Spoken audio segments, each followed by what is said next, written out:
Alléluia, alléluia. Bienvenue à l'IEJC International Ministry.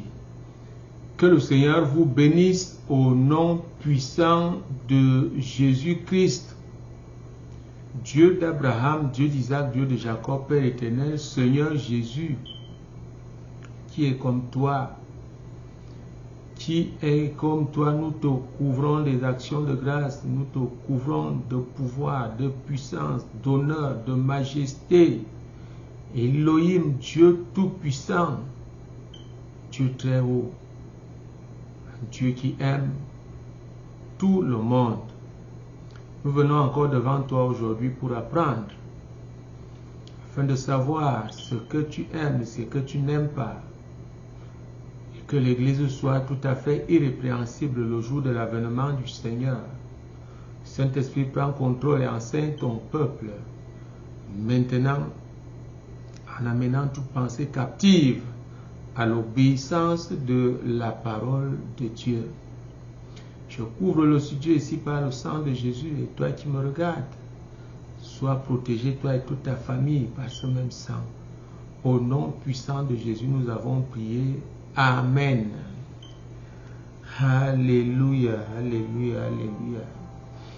Je suis très content de vous retrouver aujourd'hui pour une émission tout à fait spéciale composée d'annonces. Je vais annoncer ici que nous allons expérimenter de temps en temps, on va commencer comme ça, un programme bilingue. Un programme bilingue. Au fait qu'il y a ce besoin là, il y a ce besoin. Nous sommes ici, nous sommes encore basés ici pour le moment et nous travaillons en ligne et vous pouvez vous imaginer que un pays bilingue comme celui-ci, espagnol et français, des prédications en français sont écoutez ici, parfois les États-Unis sont au top de l'audience. YouTube m'a montré même que les gens qui ne comprennent pas français traduisent pour comprendre ce que je dis. Il y a ce besoin-là, j'ai plein de monde qui veulent comprendre, qui veulent suivre. Et étant donné que j'ai beaucoup d'autres choses à faire, j'ai essayé même bilingue séparé, le temps m'a rattrapé. Je ne peux pas m'en sortir en faisant totalement français, totalement anglais. Et aussi alors ça ferait pas moins de 6 vidéos, ce n'est pas possible. Donc pour demeurer à 3 vidéos, augmenter le temps peut-être du tiers, oui. Je fais carrément, nous ferons carrément, on va expérimenter ça peut-être une fois par semaine, une vidéo bilingue, une seule vidéo par semaine. On va choisir le jour, ce sera peut-être mercredi, bilingue ici, je veux dire français-anglais, peut-être le mercredi, peut-être samedi, peut-être alors dimanche. Mais j'ai déjà beaucoup d'abonnés qui se sont habitués avec la version française et c'est pourquoi je vais vraiment vous supplier ici de partager, de faire l'œuvre de Dieu. Ça veut dire quoi? Ça veut dire que toi qui t'es abonné parce que tu es très à l'aise déjà à n'écouter que le français et ne quitte pas parce que tu vas connaître un léger différé entre le français et l'anglais. Vous comprenez, ce sera le temps d'une phrase. Je vais vraiment m'adapter moi aussi à ne pas être très long. C'est-à-dire, je finis en français et puis l'anglais suit. Que ceux qui ne comprennent pas en français puissent aussi recevoir. Alors, toi qui es déjà abonné sous ce régime francophone, Dieu va beaucoup te bénir si tu acceptes. Parce que c'est toi qui me donnes l'autorisation de donner aussi à ceux qui ne comprennent pas notre langue. Tu me donnes cette autorisation-là. Donc, avec la technologie, je n'ai personne pour, par exemple, c'est-à-dire que je finis en français et puis La personne traduit en anglais, ça ne peut pas être évident. Donc avec la technologie, Google va nous aider à le faire. Et ce n'est pas évident. Hein. Je peux déjà vous dire que ce n'est pas évident, mais nous allons expérimenter et nous allons voir comment les gens vont suivre. Alors je vais te supplier vraiment de me donner cet accord. Et toi, tu restes là, tu souffres de ce léger différé. Et puis, donc, eh bien, Dieu va te bénir parce que tu permets aux autres de rentrer sous cette onction, l'onction de l'IJC International Ministry, où chacun peut commencer à apprendre comment on prie afin que le Seigneur Jésus-Christ descende et touche les gens, Eh bien, donc voilà cette annonce. Nous allons un peu toucher le sujet qu'on a abordé dernièrement, la conviction du Saint-Esprit. Conviction du Saint-Esprit, pour dire que c'est ce qu'il faut à l'Église. L'Église a besoin de savoir qu'elle n'est pas seule. Vous comprenez, ce n'est pas tout simplement que tu l'entends chaque jour, quelqu'un le dit. Quelqu'un le dit comme ça chaque jour. Oh, le Saint-Esprit est là. Bon, vous savez, on le disait avant, on le chantait, mais je ne le sentais pas. Mais on disait qu'il était là. Voilà le problème. Quand Dieu me dit, va aux États-Unis, je ne savais même pas qui je venais rencontrer. Et 5 ans après, il me dit, va chez Benny Hinn. Jusque-là, je ne sais même pas pourquoi. C'était pour connaître le Saint-Esprit. C'est quand tu connais donc vraiment le Saint-Esprit que tout le reste va suivre. C'est-à-dire en pratiquant cette intimité avec le Seigneur Jésus-Christ que... Moi, j'étais déjà baptisé du Saint-Esprit au Cameroun. Écoutez très bien la différence. J'étais baptisé du Saint-Esprit, mais je ne sentais pas le Saint-Esprit. J'avais été baptisé du Saint-Esprit, vous voyez la différence. Mais après, je savais qu'il était là parce que les sorciers qui me croisaient, je vous dis, tombaient de gauche à droite. Il y a eu ce genre de choses.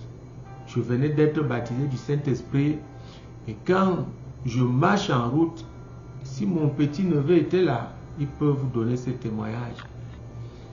Vous comprenez, dans les supermarchés, les gens m'esquivent de justesse, c'est comme si je voulais les écraser. C'est ça, c'est ça. Mais tu ne sens pas ça en toi-même. L'influence touche les gens de dehors. Pendant longtemps, j'ai fait des délivrances, j'ai prié sur les gens guérissaient, tic au tac, mais je ne sentais pas le Saint-Esprit. Vous comprenez?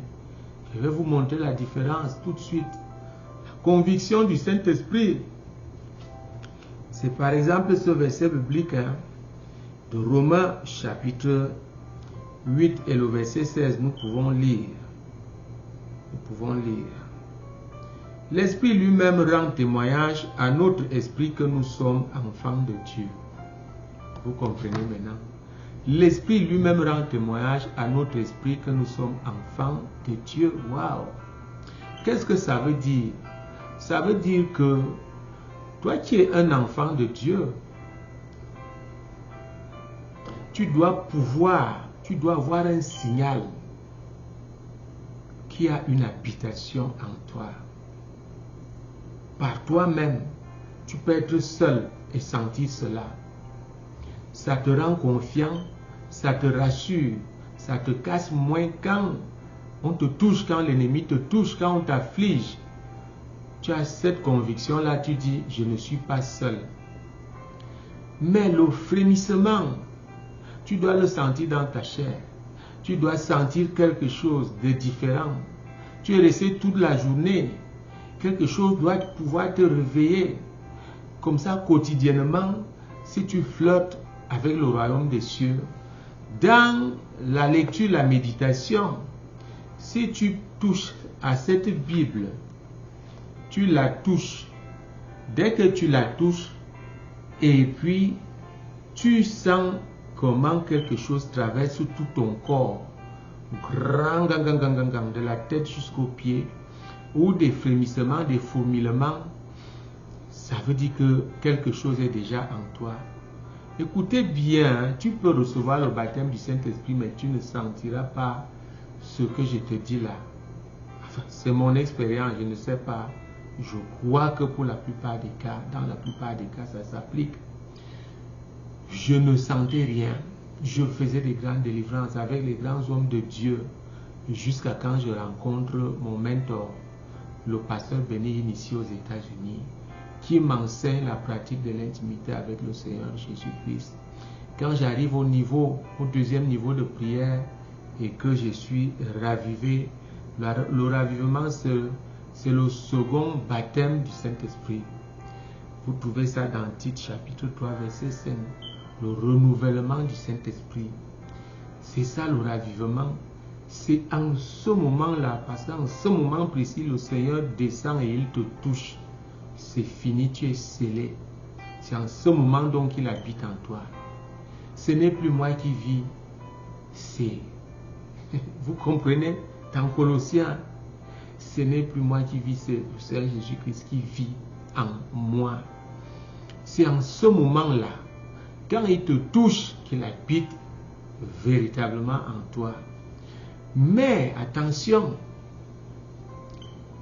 je pouvais déjà sentir que je pouvais déjà avoir le témoignage en moi-même que je suis enfant de Dieu. Quand on allait maintenant dans les conférences et tout le reste, j'étais déjà arrivé au lieu très saint. J'avais déjà eu mon expérience avec lui. Mais pour que cela soit total, cette conviction soit totale, il faut encore prier, il faut encore travailler. Donc j'avais déjà reçu, quand la conférence commence par exemple, et que ces hommes arrivent, les chantres arrivent, l'atmosphère change totalement. Parce qu'ils portent la présence de Dieu. Cette présence qui est déjà aussi en toi. Quand tu vis devant le Seigneur, quand tu pratiques l'intimité avec le Seigneur Jésus-Christ, à ce moment-là, tu sens ces choses. Et je pouvais sentir ça. C'est ça la conviction du Saint-Esprit. Vous comprenez? C'est ça la conviction du Saint-Esprit. Dieu te parle à tout moment. Quand Dieu te parle, tu ne peux pas ignorer. Tu sais que l'être suprême t'a parlé. Donc, cette conviction est totale quand tu continues, parce qu'avec Dieu, on n'arrête pas. On va de profondeur en profondeur. Vous comprenez? C'est comme ça qu'un jour, j'avais soif d'écouter encore mon mentor. J'ouvre la télé quand Dieu veut me donner des choses.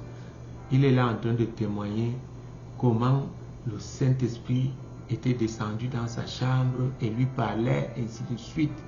J'étais assis là au salon. C'est là où j'ai reçu la pleine conviction du Saint-Esprit.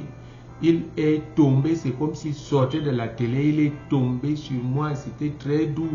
J'ai fondu sur le canapé, c'est comme une petite transe. Quand j'ai soupiré, je sentais la pleine existence du Seigneur Jésus dans ma vie, dans mon corps. Alléluia. Depuis ce jour-là, je peux dire que je suis un enfant de Dieu. Parce que quand ce qui est de Dieu est devant moi, il me dit, ça c'est moi. Quand ce n'est pas le cas, il me dit, ce n'est pas moi. Alléluia.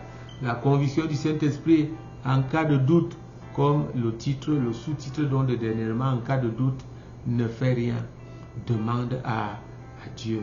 C'est en ce moment-là aussi que tu peux prier et Dieu te répond facilement. Alors le tout est de rester dans les Écritures, dans la méditation. On va se retrouver samedi et que le Seigneur vous bénisse. Je souffle cet esprit sur toi, l'esprit de Dieu, que cet esprit entre dans ton cœur. Amen.